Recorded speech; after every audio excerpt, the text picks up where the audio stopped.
Great. Hi, everyone. This is Conversation for Installment 12, chapters 80 to 89, and over to Rick.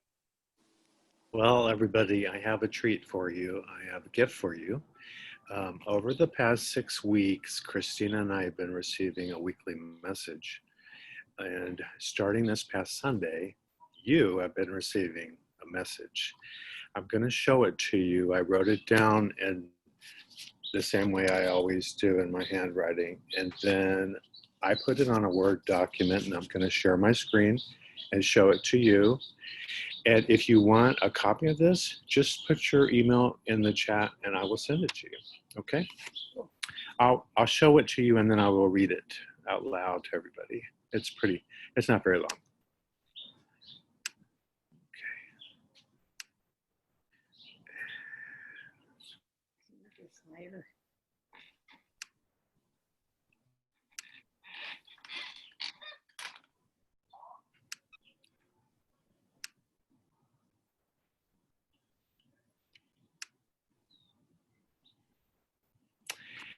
So this came on Sunday, September 27th, 2020 at 1:14 p.m. You are the ground floor of a magnificent structure we are building. You are each a pioneer in the new ways of Christ, as Mary and as Jesus. We've been following each of you and monitoring your progress for longer than you know. You are each a magnificent, indestructible, and eternal. We are grateful to each of you to be brave enough to buck popular opinion and answer the call to respond to a journey into the unknown. We represent both Mary and Jesus and will be communicating with you through Rick on a weekly basis. Don't be surprised if Mary or Jesus arrive directly to give a weekly message. They both like to do this from time to time.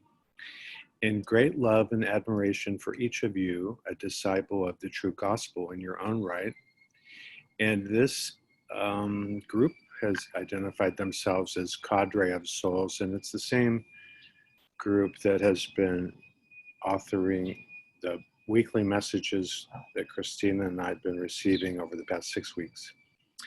And it took about 6 minutes or so to take that down. So again, this is a message for each of us, and if you want me to send it to you, just put your email in the chat and I'll do that later today. Okay. Was everybody here for the whole thing? Did we have anybody join us? Someone did. There was a ding, but we're on your screen, so I can't see. Okay. I think Irene and John are here. Okay. Irene, did you see the message? Yes, thank you. Okay. And John, did you see your message? John just listens. He's if he's walking. So okay. I'll be sure to let him know he'll watch okay. The video. Okay, right on. Oh, okay. I'll stop sharing my screen. Good. How's everybody doing today? Great. Good. Windows are open and there's fresh air coming in, and it feels so good for a change. It really, really, really does. That message is so profound. So amazing. The message, sorry. Yes. Amazing. OMG. I Literally. see why. Literally, Lorraine. Yeah. Mary, I have a statue of Mary in every room in my house, and she has been my mother from the time I was a very little girl. And then I went through my own feminine stuff, and I said, okay, Mother Mary, I need to grow up and be a mature woman on my own without always leaning on you. So I went through where I had to start re-imaging the Divine Mother in different images and through different types of energy, the Shakti energy. I had to now reimagine God as a feminine face, and had to come to the place where I knew who I was. apart from someone's wife or someone's mother. That was my midlife crisis, right? So the divine feminine has been leading me there, and it's only recently, or since the Course of Love, and knowing that there is this way of Mary, that Mary, who stands on the only thing on my dresser in my bedroom, it's coming back. And I even wrote in my journal last night something about appearing, and I put little quotation marks around it, because I always think of her appearing to the children, the children in Medjugorje, the children at Fatima, to Lucy, right? Those were very much a part of my upbringing. So, and on Sunday, I sent this beautiful video about Mary. So she definitely on Sunday planted herself in front of my face, and that I'm teary. Thank you, Mary, and thank you, Jesus, and thank you, Cadre of Souls. Yeah. That's amazing. Definitely, I would love that, Rick. I will put my email in the chat before we leave. I got the other emails that you put in the chat, so I will do that later on today. But thank you. Mm-hmm. So just to say a word about that video, Lorraine, I don't know if I told you all the details, but I had seen it about a month ago. And if you guys are interested, again, I can send you the video. It was made by, I never heard of him before. What was his name again? Lars Mule, who's Lars Mule, a spiritual teacher in Europe. And I got it maybe a month ago from Mari, who'd received it from her friend in Australia, Kate, who'd received it from a spiritual friend of hers, a guy, I think in Australia also. And she and I were just blown away by it. And Mari actually, it's about Mother Mary and the story this man tells about visiting places in Europe and actually seeing and being very taken with the icon of Mary and Jesus. And it's called the icon Mary of the Broken Heart, I think it's called, because it has a crack through it. Anyway, yes. So it's definitely the presence of Mary and Divine Feminine is kind of close. And I spoke with Mari this morning, and she tells me that the book is with final design finishing, and I'm giving her till Halloween. I'm saying 31st of October, I'm hoping. It will actually be available, the Mirari, the Way of the Marys, yeah. Thank you, Christina. I had to share that. It's beautiful. Thank you, Lorraine. Yeah, the Divine Feminine. So are you going to put that link to that video in chat or something? I could do that, or I could just, I have your guys' emails anyway, so I'll send it rather than trying to search for it now. Yeah. Okay. How are you doing, Kevin? Yes, I was just laughing to myself there as you read out the message, because sometime this week I remember, reading through some of the chapters, and I think they say, well, go ahead and ask us to communicate with you. And I don't always hear things, or I don't really, but I did, in my mind, I said, well, come on, I'd like to have a chat with you.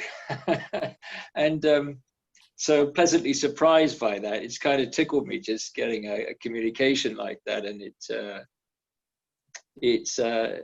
there was a little feeling of emotion, because obviously there's feeling of someone being seen, and that there's a recognition in that message that there is a commitment, even though sometimes I don't even wonder about my own commitment to this journey. It's reassuring, encouraging, and that's really appealing. So yeah, I just bang on the button just hearing that. So yeah, that's wonderful, being able to know that there's some kind of link there going forward, which is really nice, coming from there. But the other thing that made me laugh as well this week was they said about sharing resources, I think somewhere, sharing resources, what I mean? So I was just, moving some stuff around, and I've got I've at one point bought these Paul Selig books, but I never read them. I never read them. They just seemed, I bought 5 of them, and they just, that's too much for me to read. But I went today, and I thought, well, I'll send them out there. So I went to a couple of charity shops. The first charity shop said they don't take books. So I said, okay, right. So I went to another charity shop thinking, well, maybe, because they were telling me in the first charity shop, they don't take books either. So I went to the other charity shop, and they did take them gladly. So I thought, so it just tickles me a little bit, you're kind of, you're with the program, you're doing your bit, it's funny. It's great. Christina told me, I guess it was about, let's see, about 16 or 17 days ago, she told me about someone named Tina Spalding. And Tina Spalding, as some of you may know, she's doing 40 days and 40 nights, 2 a day with Jesus, and it's channeled, and it's really awesome. Kevin, have you been watching that, or do you know about it? No, I'd like to give a peek at it, if Mm-hmm. So it's Tina Spalding, right? Yes. Write that down. Mm-hmm. Yeah. I think she lives in that. Canada. I think she lives in Canada. Yeah, she lives very, very close to, she's on Salt Spring Island, which is very near Victoria. She's not very far from here. So what's the protocol on the communication for that? How does she communicate that? It's on YouTube. I'll add the link to the email I'm going to send with the video. Ah, great. Yeah, thank you very much. Yeah. And she's sharing it. It is free. Like, it's just on YouTube. Right. You can, Tina Louise Spalding, trans channeler. Mm-hmm. Yeah, it's about halfway through. I think we're on day 21 or something. It's a 40 days and 40 nights with Jesus, and she's channeling morning and night. And I believe at the beginning when she said that they would be free on YouTube for about 45 days or something. So you'd have to maybe catch up a little bit, because I believe she said she was going to move them to a subscription group that she's had for a very long time. I really haven't followed her, but I'll send the link. And as a result of listening to her, which is very complimentary to A Journey into the Unknown, it feels like the same voice, doesn't it, Rick? The same vernacular, the same kind of language, very direct. And I actually have begun reading another book she channeled in 2015, which I'm thoroughly enjoying. I managed a couple of chapters today, which is this one. Yeah, that one. I've read that, Christine. Yeah. I have to reread it because it was maybe 4 or 5 years ago. Lorraine, you've read it, and it sounds like Judy, you've read it too. Judy, have you read it? Yes. Yes. Yeah. So have I. Yeah. Irene, have you read that book?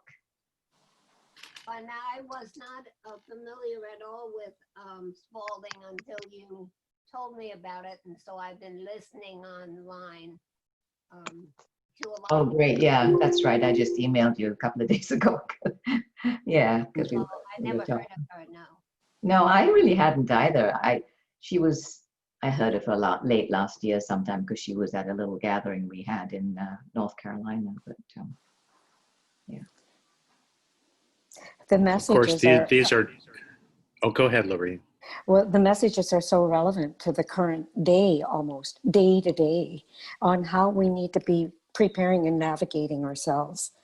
So current, right?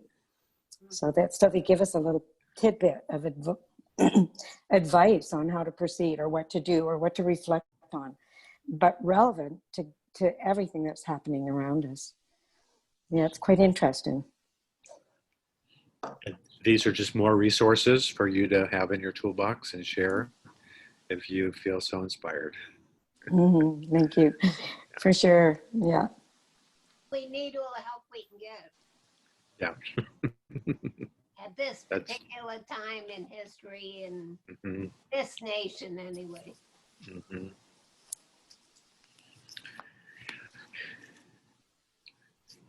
Thank you, Irene. Well, what's coming up for everybody this week on the with our chapters? We got a lot of chapters this week. Lots. I just want to add to what we were just speaking about. It just seems to me in even the last 2 weeks, is that there is so much. It's almost like I'm getting these downloads that are connecting all kinds of dots, but everything is becoming so clearer and clearer and clearer. And I'm making a puzzle where I'm seeing a picture. It's just becoming so clear how everything's connected, what we're called to do, how we're to be the support. And that can lead into these chapters that it compares to a factory or an organization with the co-vice president. And I'm so glad Mary is part of this. It's just, it is what it is. I'm very grateful because I feel we've been chosen, we've been called. And of course we have to do our part in saying yes or choosing, it's a reciprocal thing too, taking our part. But I love knowing that I'm a white witch of magic, right? But they did, this organization, and I just finished the last chapter this morning, chapter 89, where it says, don't even go out your door. I'm going to be going out my door. As soon as I hang up from here, I have an appointment. But it says, our only purpose, before going anywhere, make sure you are clear and our connection is fully charged. Jesus and the Ascended Masters or the Cadre, Mary, they're saying, you have to stay in close contact with us. You have to remember we're with you all the time. And we're there with you, and you're going out and you're blessing every situation. You're in everything you see, everything you do. And we're called, that's our only purpose. It says, not that I can say I've achieved mastery, but it says we wouldn't even be here anymore if not to be part of this, right? So it's, and then I do find, is the butterfly cocoon evil? Those things, help us straighten out things that may not have been clear, that are carryover from maybe A Course in Miracles, or how we've maybe misperceived some of the things and carried them through. So I think that's there's so much in it, so much meat. And I really believe in the last, I'm thinking it does tell us, maybe we have to be the model, even this group, of how we're doing this. Like Kevin just shared, he took some books to charity. And what are our experiences? I think somewhere in there it says you need to share with each other and you need to support each other. And I'm thinking, well, what does actually going out in this work look like? How is that happening for each of us? Because we all express uniquely. But we are called, in the way of Mary, or we can carry business cards in the way of Jesus, right? I'm sure it'll cross over. We'll have opportunities where, we're invited to be more vocal, more verbal. Others, it's going to be a silent blessing, right? But it's all very exciting to me. And those experiences have been happening for me. The grocery store, I was at the grocery store the other day, and everything was going through, and my husband had to pick up something in the other part of the store that he'd left there because it was heavy and he didn't want to carry it. So he went to get it. So he arrived just at the time the groceries had to be bagged, and the cashier said, "Oh, there's your helper." And I said, "Yeah, that's my helper." I said, "Actually, he's my greatest blessing." She said, your greatest blessing. I said, yeah, he used to be my greatest lesson, but now he's my greatest blessing. After 55 years, he's earned the title. Well, she said, that is so wonderful. And she said, I was going to ask you how long it had been. And she was just tickled. She had the mask on, but I could just see her light. And then I walked away and I walked out and I said, I thought, oh, I should have said blessings. I did say goodbye, have a great day. But I got to start remember, I am using blessings a lot, love and blessings, love and blessings. But, you know, that's just one example that occurred last week. And I see, or I just even feel that energy that, you know, it's small things. You know, what did Mother Teresa say? Do small things with great love. But yeah, and there was another example. It's not coming to me right at the moment, but there was something else that happened. I thought, oh, there we are. We're blessing. I do try and bless everything. Yeah.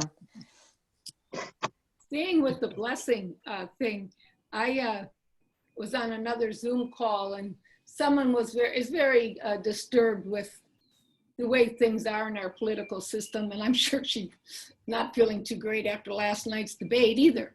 But one of the things, you know, I said, well, bless America. I said, God bless America. There was even a song written for that. So now after my name and my emails, I have God bless America. And because, and so I usually say then my name, phone number, and then God bless America. Because I think a lot of us, myself, but not as often as I would say the general public, is that we forget how blessed we are. I mean, I do a gratitude journal and all of that, and I count my blessings. But, you know, God bless America was, it used to be a very holy place. And I've been hearing, this has been coming to me in several different ways. And that is how America was actually chosen to lead the world to healing or whatever. And I think the way it looks right now is no wonder he's calling on us for help, because it's not looking real positive right now. But it was interesting that I don't even remember the different things, but I would say 2 to 3 different areas. I read again that the U.S. was going to be the nation to bring this all together. So there's still hope. I've been able to kind of watch how this works because I live in a part of San Francisco called the Mission, and the 2 stores I go to, one's a grocery store called Safeway, one is a drugstore called Walgreens, and both of the stores have a lot of theft. Mm-hmm. So it seems like almost every time that I'm in there, there's a big to-do with security guards and somebody who is stealing. So how the blessing has worked so far, and there's been many instances of this, is that it's basically creating space with this conflict. So nobody has been hurt. Either the security guards back up, the person takes whatever it is out, or the person throws whatever it is that's happened and nobody was hit, and they leave, or somehow there was some space.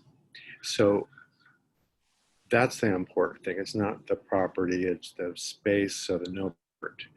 And so that's happened several times. So it's interesting to see how it works, because obviously those security guards must have been open to it. They took a step back, you know, not to have an ugly conflict. And that's important. Or maybe the person just throw the produce, nobody was hurt, no big deal, and then they left. But somebody was open to the suggestion that maybe they could rethink this. And I think that's very powerful, because I know sometimes those conflicts get ugly and people get hurt and it's over nothing. You know, some things people, you know, feel like they need, they cost just a few dollars. So it's not worth it. So thanks everybody for reminding me about how important it is that we remember our purpose there. And again, I didn't have to go and get involved and make it worse, right? We just stand back and we just do our job and then watch what happens. And so far, everything's been really peaceful with it. I think blessing takes on a whole new meaning. I mean, you know, it's been a word in my vocabulary my whole life, blessing, right? Maybe it was taken for granted, you know, in the old way of being, you know, that in the separated, traditional, conventional theologies, right? Blessing, blessing. But I find it takes on a whole new meaning in the context of creating the new, right? It's a whole new era that we are going, you know, the foundation that we are working upon. Judy, you talked, I was on a Zoom call yesterday, and this person is part of a group that I've been a part of, Sarah Humer. I don't know if anybody, if you guys know her, she wrote all the commentaries and they were posted on CMC's daily readings of the miracles. Sarah has written, I think they'll be published as a book someday, but all the commentaries. And she's a Canadian here living in Edmonton, so we are pretty good friends. But so I met Jeff, and he runs just a chat every Tuesday morning, and it's called Expression and Extension.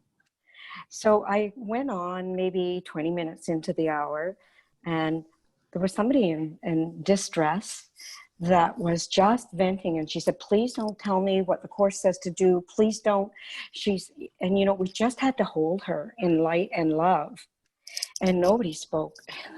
It seemed like a long time. It probably wasn't 5 minutes, but it didn't. And, you know, I finally kind of broke in. You know, I will do that. I talk too much probably, but, and I said, you know, I didn't hear everything, but I feel you're hurt. And we've been holding you in light and love, right? And we chatted not too much about that, but we did kind of resolve that issue, and it was time to move on. So I said, you know, I want to tell you why I really came. I said, you know, I don't know what's just happened here, but I came because of the title of your chat, Jeff. It's Expression and Extension. And those words are jargon from A Course in Love. So I thought maybe here people would be speaking about that and sharing. And what I wanted to tell you about, I wanted to share a new digital publication right now called The Journey of the Unknown. Right? I just spoke my truth, and Jeff says, no, I've never read it. And I said, really? Because expression and extension are us being who we are. We are the expression of love, right? Extending and expressing love in our unique individual way. And so I tried to tell him a little bit about Journey. And what did I say about it? I said, really, Journey now follows along with A Course in Love. So they wanted to know a little bit about this, and I'm how did I put it? I don't even know what I said. I must have talked 20 minutes. And I said, excuse me, I don't know where that came from. But it just flowed out. And with, you know, with the Course in Miracles is sort of the way of the mind, or unwinding the mind. The Course of Love is the way of the heart. You know, and then I said, Journey now is the way of union and expression and extending who we are in unity, in relationship, and in being, right? Like and I mean, I couldn't, but I hope I made it, you know, a little bit of a distinctions, but just kind of poured out of me, and with a little bit of I don't know if I'd call it a teaching, but certainly a sharing of what this was. So, you know, the time came up, and we all said goodbye and thank you. I don't know, but that wasn't me. That wasn't me. I went on totally expecting something different, was caught off totally. You know, I know we're not supposed to have expectations. Obviously, I was called to be on there, but yeah, that was the second example I think that I had wanted to share. So amazing. That was your soul coming through. Absolutely. Yeah. Absolutely. And that's, that's what's becoming so much more clear to me, is operating on the soul level, right? And what A Course in Love and A Course in Miracles have prepared us to be able to look beyond what we see with these eyes, and see with the eyes of the soul, and see through.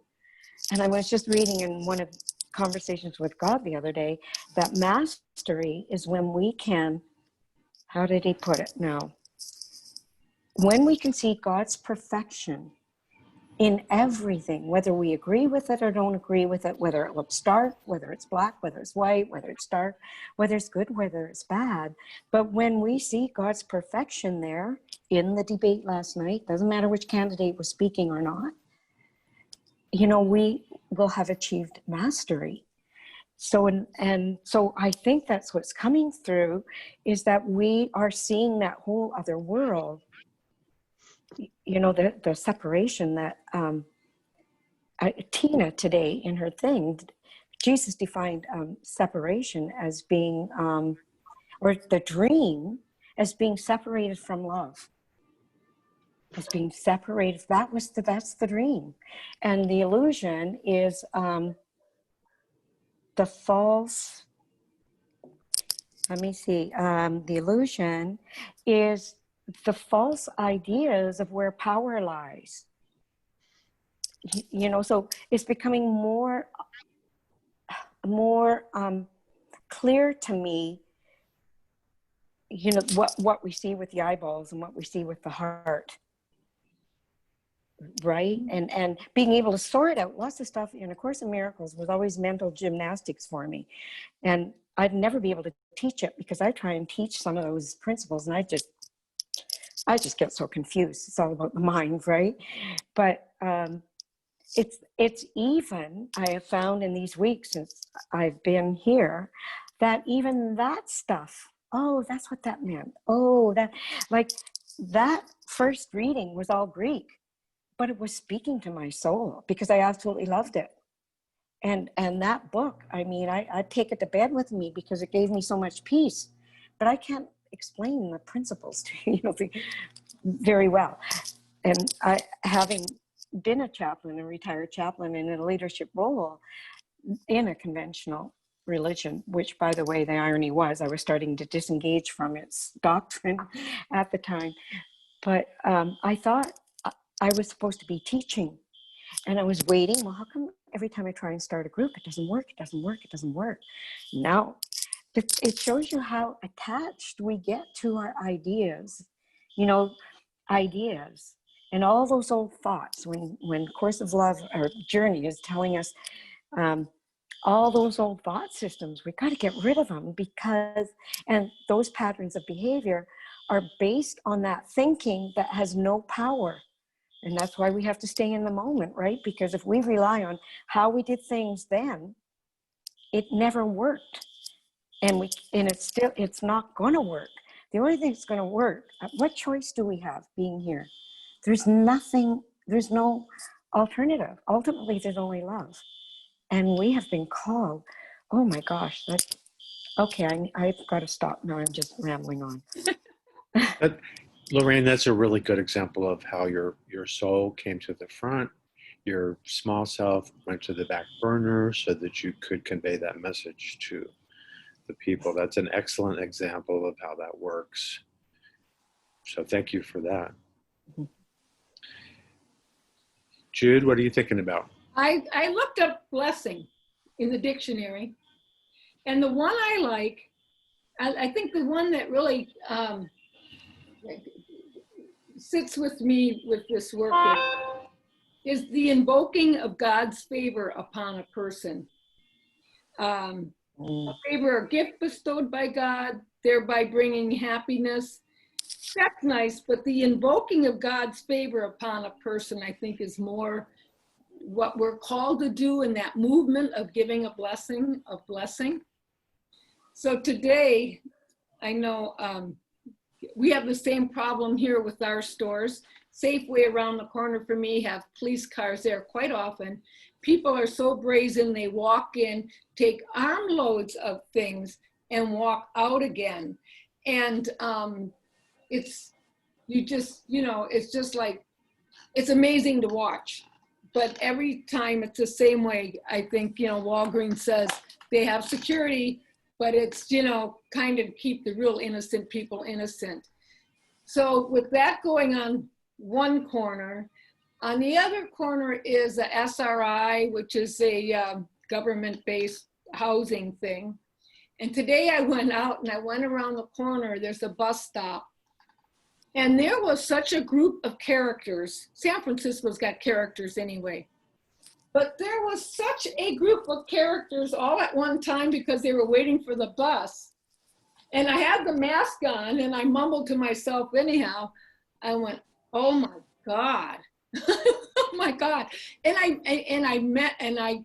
it came out that way, and then I went, yeah, this is it, Judy. These are the people you're supposed to be blessing. But what a group of characters. It would have been great to stand back and take a photograph of that. Actually, they were just a very diversified group of people. But that also kind of really, as I walked up to where I was going, I was thinking about, these are the people we're here to bless. This is it, invoking God's love on them, and so anyhow, that was just happened about 2 hours ago, so it was fresh on my mind. Thank you, Jude. I like your beard, by the way. That's very nice. Oh, thank you. Face is red because I use the soap called Neutrogena. It's supposed to be gentle, but on me, it's not gentle. No, I used it once and never again. Are you going to do Santa Claus at Christmas? Yeah, that's a good idea. I could do it now due to my stomach. Yeah, I could do that. I didn't know about the stomach. I just saw the beard.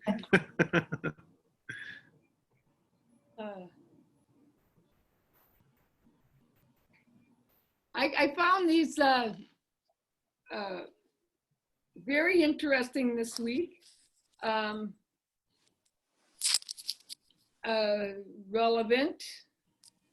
And what Kevin was talking about in the beginning, instead of just asking this day for our daily bread, to really ask for what we might think we need. I always say I request the most benevolent outcome too. If it's a situation, I always say it in the beginning of the day, most benevolent outcome to this day. That opens it up for miracles because I'm not telling it what I want. But I found myself in some funny predicaments where I didn't know what to do, and I did. And if you can say it out loud, it's great. I said, boy, I request the most benevolent outcome to this situation. And lo and behold, a nail appeared, probably was there all along, but a nail appeared that I could use for what I wanted, because otherwise I didn't have enough hands and stuff and I couldn't go get something. And I just went, well, thank you. And so I do that a lot. I always remember to say thank you when that happens.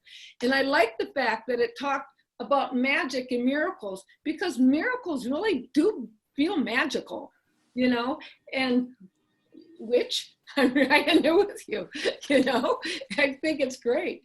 Yeah. And wizards. Yeah. Well, that's an example, though, like of how the words were used in A Course in Miracles, because our thought systems had given them a certain meaning, connotation. When we reverse that and everything is for God's purpose only, right? When we are serving only love, ultimately there's only love, it is magical, because we're not relying anymore on the power we thought we had, the power we usurped, and we thought, we were in control of our own destiny. We built the world in separation, right? So everything in that world takes on a whole new meaning in the new one that we are called to be the foundation for. And maybe that's why it's becoming clear for me to see the difference, really to know the difference, right? So I got to go to my appointment. I love you guys. I'll see you next week. Okay, take care. Okay, Thank you for your bye. sharing. Thank Oh, thank you. I'll see you next week. Bye. you. Bye. Bye, Rick. Bye, Christina. Bye, Judy. Bye. Bye, Kevin Lorraine. and Irene. And bye, John. Have a good. Irene, how are you doing? I don't know, it's been a tough week. Hmm. The only one kind of interesting thing, I'll tell this I little bit. can't hear her very well. I went to the doctor yesterday because I have this cough. It has nothing to do with the virus. But we were chatting, and if you go to the doctor, that's the medical model. So of course they, think along, the pill, the idea. So she's sweet, and she said, I don't know how it came up exactly about what, this cough was about. And I said, I told a little bit about something that I was dealing with, and the doctor said, well, you're justified in, being upset about that. And I said, well, I know I'm justified in it, but I'm allowing it to make me sick. Pause, and I don't think any patient that she'd had mostly, maybe ever, but said to her, well, I know why it's, I'm allowing it to make me sick. Not that to say, somebody might say, well, that person is making me sick, or that thing. But I said, I'm allowing it to make me sick. And she smiled, and she made some comment. She said, well, that's a good way to think about it, or something. And I thought, well, I didn't know this conversation was going to come up, and I didn't know I was going to say that, although that's how I respond to things. But afterwards, I thought, well, I guess I was there to say that to her, so gave her a little bit, maybe for a minute, different way of looking at why people might be sick. She made some comment. It was fine. But other than that, I'm going through something I have to deal with that I'm not looking forward to have to. Although while I was sitting here today, it kind of came, listening to all of you, it kind of, a thought came to me that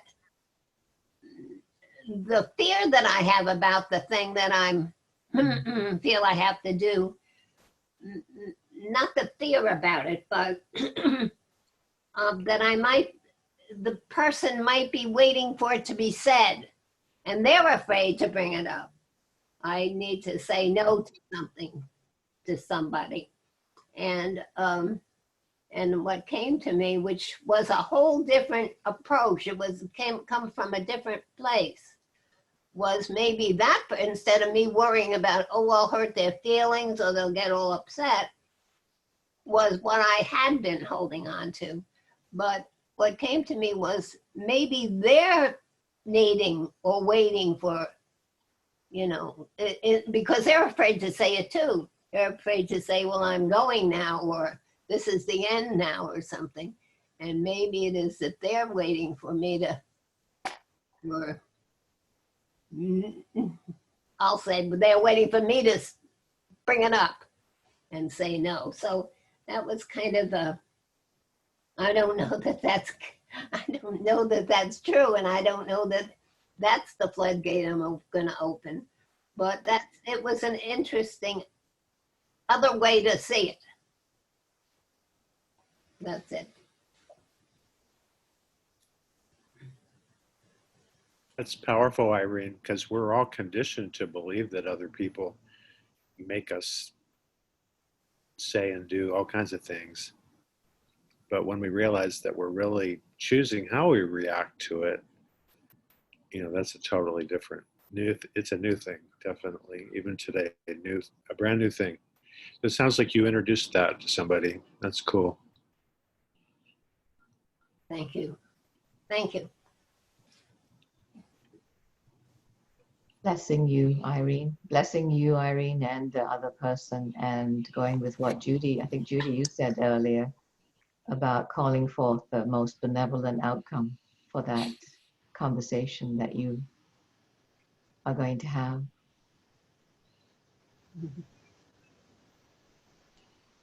Because everything's happening in the now moment. In fact, that conversation has already happened, so we can bless it and call it forth in form whenever you do it. And It's, just what, sorry, go ahead, Kevin. no, sorry. Yeah.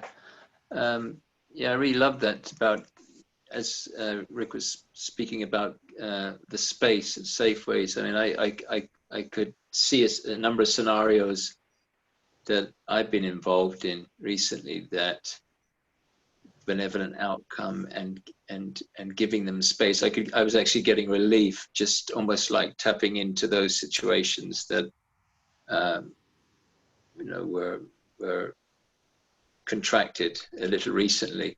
But just something, when we talked just now about the soul, it's you know I feel for me it's a new kind of it's a kind of new awakening here with the soul. And so for something very simple, the last few days I was I didn't have the ego on the back burner. I was struggling because something to do. My father wanted me to go to Ireland to pick up a car for him. You know, he's 90, so he can't go, and I'm going to be quarantined there for a couple of weeks in Southern Ireland. And so I don't know what happened, but I got into a kind of, I don't know what kind of, I got a bit overwhelmed with, just triggered. And I was walking towards my dad's place, you know, really struggling with grounding and that. And then suddenly I took a turning into a canal where I've never really walked before, a river. And I walked down that canal and I walked away down to that canal where it was very quiet and sat down on a log at the end. And as I was sitting there on the log, you know, I got very, very quiet and grounded. And there in front of me was a what they have in England. They have these canal boats, you know, and there was it had a picture of a leprechaun on the canal boat, and so some Irish guy that was on his own running this boat, and it made me laugh because I'm going to Ireland tomorrow for a couple of weeks, and I could see that was a kind of soul impetus, and you know, I'm you know, opening myself more and more to these soul impetuses, and the spaciousness that they kind of bring about. So yeah, so you know, when I speak in these with you and hear this it's, I don't know how, it gives me more space just coming here on a Wednesday. And there's a kind of, you know, when we talk about putting the ego on the back burner, it brings a new almost vocabulary to me. I can actually see that, oh, is my ego on the back burner this week? No, it is. Yes, it is. It's you know, so it's really, really helpful being here. Thank you, Kevin. Each moment is so new, Kevin. That happened, and then this happened, and then the next thing will happen when you're open and listening. So I love the blessing. And it's Judy, I'm glad you told the story about the nail appearing as well, because at times there are things that we can do, and sharing. I mean, I think there was something quite a bit about sharing in this particular installment also, and that's really powerful for me. The blessing is part of that. It's whenever I bless anyone, I know and I feel it. It's like a blessing it here as that spacious oneness. So it feels like I'm blessing myself as well, and the sharing of whatever we have, that's been happening as well. Resources, you know, whatever, like Kevin walking down his books to the charity shop. I love that. You know, anything like that. So been doing more of that. Although I must admit, with the work that I'm doing with Journey, I don't get out that much except to the supermarket. So, and I did share a copy of A Course of Love with someone at the supermarket who I've been talking to for months now. You know, the young man who fills the shelves at the produce section. But yeah, money, time, blessings, books, whatever we can share. Because I know what it's like not to have anything. So, you know, not to have money for food or lodging. You know, I'm sure all of us have had experiences like that.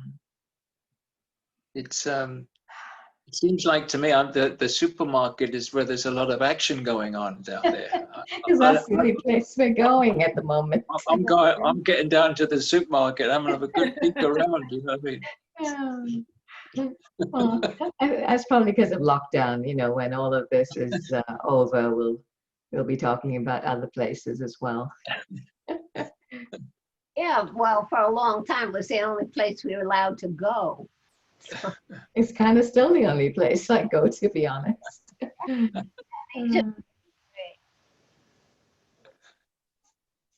I don't know if this fits in here, but I told this once here.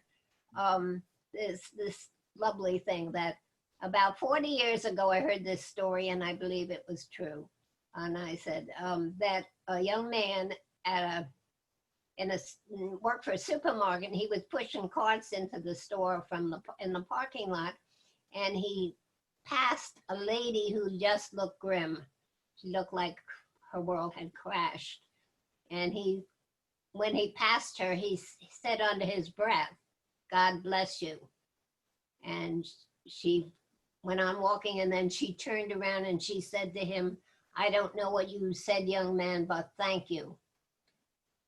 And I thought to myself, when I heard that story, I can do that. And so I have always done that since then. But the thing about it is, she got it. And he had said it under his breath. So obviously everything we say under our breath or out loud, but let's say under our breath, that we even think in the presence of another person, they get it, whether we intend for them to get it or not. You know, so it behooves us to pay attention to what we're thinking about and actually thinking about other people, because they get it. You know, they're listening on some level, and maybe, you know, most of them have no idea, where'd I get that thought from? But so, you know, there's two messages there. One I got, the one I can do that. I didn't think about in terms of, you know, the silent message. I just thought I can bless people. That's something I can do. Not much, I can't do much, but I can do that. But the thought that the more, I don't say scarier, but let's say heavier thought is that everybody gets what everybody else is thinking about. And that's important that we pay attention, because thoughts aren't just, even when I tend to think that when I speak something, the words just sort of fall off the end of a cliff, but they don't, you know, when they're out there. And so you know, I try to pay attention to what I'm saying. I'm not as good about paying attention to what I'm thinking, although I try to pay attention to that too, because I know that goes out too. And the other thing was, I think that just this little short thing. You remember the days of when you wrote something in duplicate and you had that awful stuff that you put between the two pages, you know, got all over your hand. NCR carbon paper? Yeah, carbon paper. And just dated myself. yeah, all of us. Well, maybe not Kevin, but the rest of us know what carbon paper was. So, I remember carbon paper. you're not okay. So I think that everything that we say is like we do it with carbon,